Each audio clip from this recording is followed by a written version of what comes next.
We're going to discuss vomiting now, and when we discuss vomiting, you really have to look at the age of the patient once again to help you with your differential diagnosis. We're going to start with esophageal atresia and TE fistula, which we've alluded to on several occasions already. The majority of patients will have an esophageal atresia with a distal TE fistula, although there are various variants of TE fistula. Look for other anomalies. If the patient has one anatomic problem, look for others. And certainly when we discussed VAC-TERL syndrome, we listed some other anomalies that are associated with TE fistula. Look for a patient at birth who starts to have coughing, choking, gagging with feeds. That is the clue there. It's more choking and gagging than actual vomiting. We're going to discuss other causes of vomiting, but vomiting in the neonate in general, any neonate that has just vomiting, not vomiting and diarrhea, just vomiting, think of some kind of obstructive disease. In this case, choking and coughing, think of TE fistula. What's happening is you have a blind esophageal pouch, so they'll start to choke and gag, and they can aspirate into the lungs. The diagnosis, you can see on a chest x-ray. If you try to advance a catheter, it's stuck in an NG tube, for example. It will not go down, and it gets stuck in the esophagus. And you can actually see some signs of aspiration pneumonia on the chest x-ray. And the treatment is going to be surgery. All these patients deserve an echocardiogram and an MRI of the chest to look for other malformations. So here we see a patient that E stands for the esophagus, and it's filled up with contrast, but as you notice where the arrow is pointing, it's not advancing down the chest and into the stomach. So this means that you have a blind esophageal pouch. This is an esophageal atresia. On this particular view, you see that the NG tube is not passing down to the stomach. So the NG is stuck at the blind esophageal atresia, the blind pouch. Just in front of the NG tube, you can see the trachea. Since there's a distal TE fistula, you get air does proceed from the trachea into the esophagus and down into the stomach. So on a chest x-ray, on an abdominal x-ray, you will see air in the stomach because of that distal TE fistula. There is a connection. And you can actually see that there's some air down here. So that means it had to get somewhere. That's from that distal connection between the trachea and the esophagus.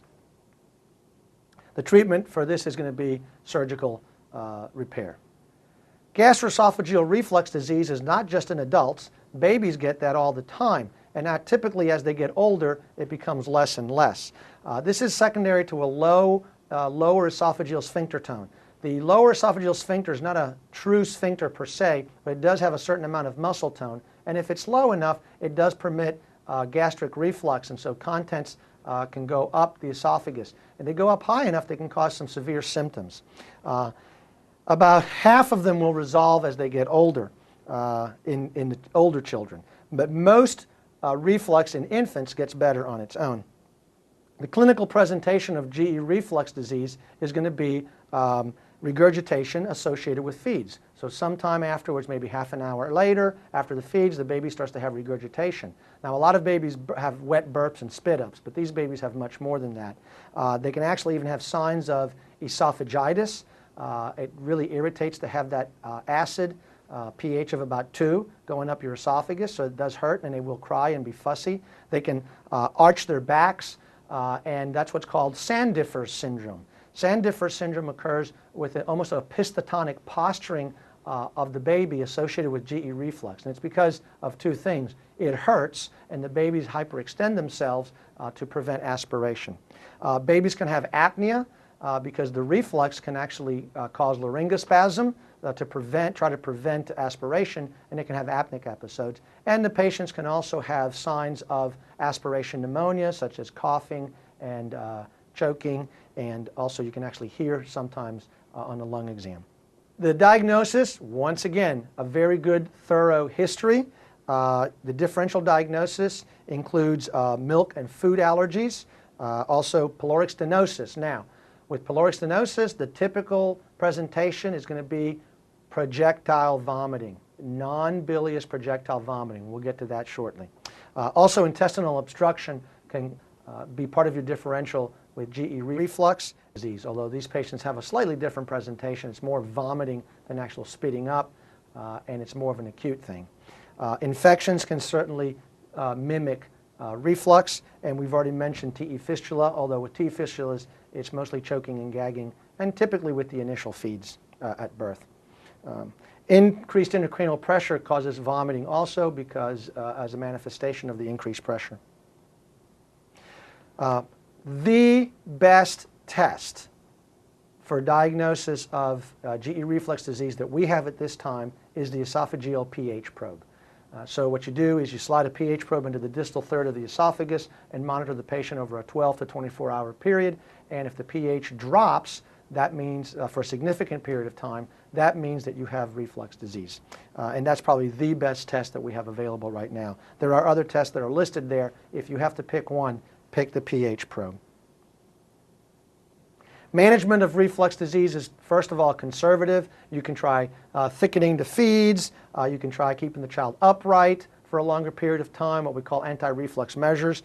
You can also try certain medications that help, prokinetics that can help with reflux. You can also put them on certain types of antacids that at least help with the symptoms.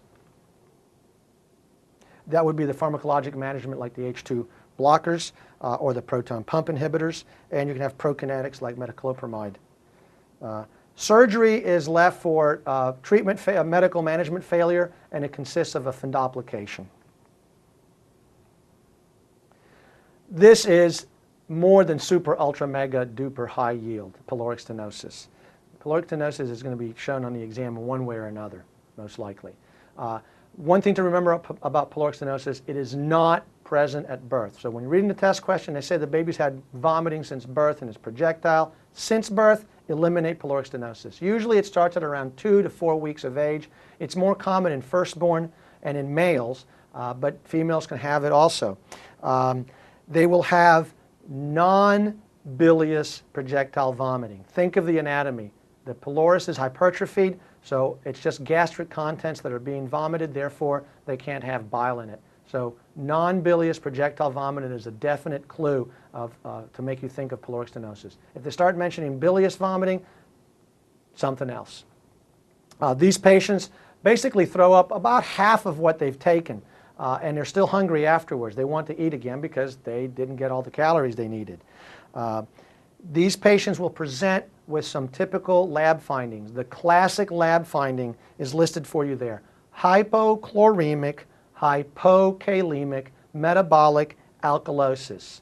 That is a classic presentation. So they might give you on the exam question, they might give you some labs. If you see that the potassium is low and the chloride is low, but the bicarb is high, and they're describing non-bilious projectile vomiting, you should absolutely be thinking in this infant of pyloric stenosis. On an exam, physical exam, you can sometimes palpate what they describe as the olive in the epigastrium. You can sometimes see what's described as the peristaltic wave, and that's the baby. You can actually see a wave trying to overcome that obstruction. The best test is the ultrasound of the abdomen, and it shows you the hypertrophied pyloric area. Typically, the muscle will be longer than 14 millimeters on ultrasound and thicker than 4 millimeters. Those are your radiographic criteria to make the diagnosis on ultrasound of pyloric stenosis, and that's the best test. Do not do a barium swallow. If you can choose an ultrasound on the exam, that's the one you're going to pick.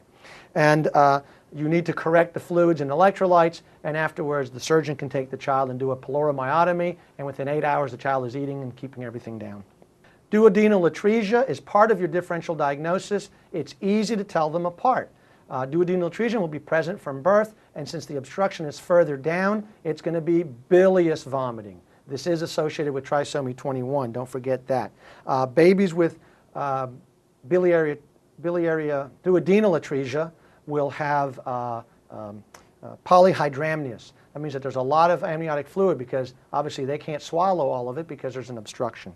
And the classic thing that you're going to do, if they describe a child with bilious vomiting from birth, your next step in the management of this patient, that sounds like a test question, is obtain an abdominal film. And the abdominal film will reveal the classic double bubble pattern. We showed it to you in the first chapter. We'll show it to you here in a second.